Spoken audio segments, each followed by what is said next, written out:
Want to know how to change your tenant in Snyk.io? So if you want to switch tenants, this video is for you. I'm going to show you how you can easily search for it and change your tenant in just under a few clicks and under a minute. So let's get right into it.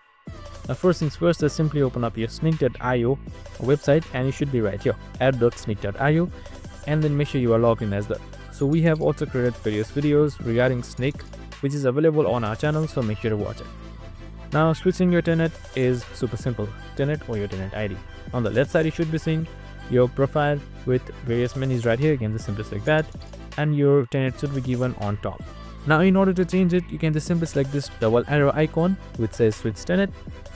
Now you can just simply sort for any tenant that you want. So once you find it, you can just simply select it. If you don't, make sure you don't have a typing mistake and the organization name is correct. And that's it. I hope this video helped. If it did, make sure to like, subscribe and tune in with us for more of these videos. See you in the next one.